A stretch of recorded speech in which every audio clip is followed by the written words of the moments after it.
사랑하는 성도 여러분, 오늘 저는 열왕기하 2장 23절부터 25절의 말씀을 가지고 하나님을 대적하지 말라는 제목으로 말씀을 드리고자 합니다. 오늘 본문 사건은 엘리사가 여리고성에서 베델로 가는 중 베델의 42명의 젊은이들이 엘리사를 조롱하고 비웃고 대적하다가 하나님의 심판으로 암, 곰 2마리에 의해서 전부 찢겨 죽임을 당했다는 내용입니다.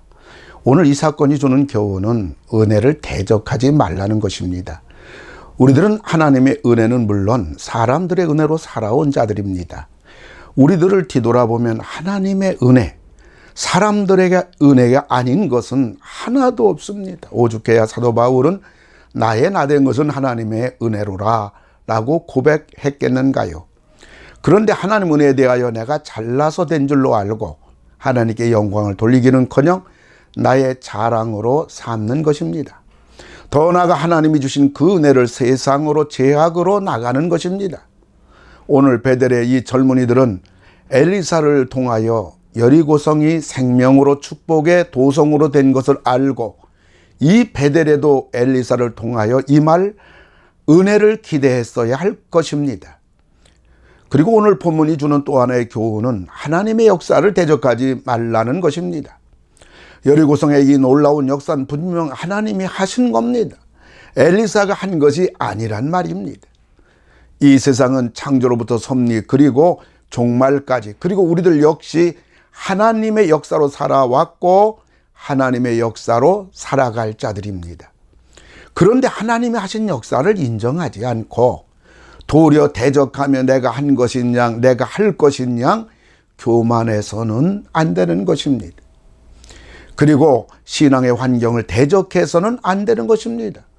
오늘 베델의 젊은이들이 이런 악을 저지르고 모두 비참하게 죽임을 당한 것은 이들이 자라온 베델의 신앙 환경 때문입니다. 원래 베델은 하나님의 집이란 말입니다.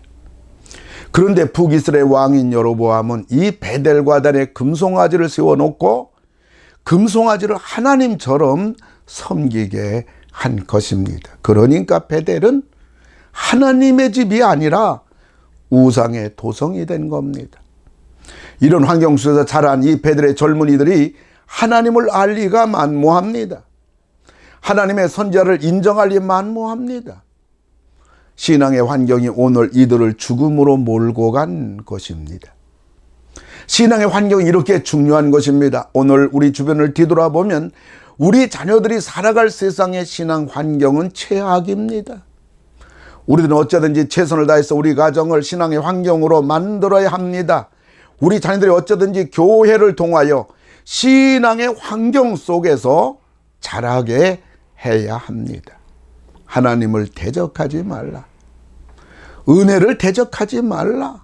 하나님의 역사를 대적하지 말라. 신앙의 환경을 대적하지 말라. 할렐루야. 아멘.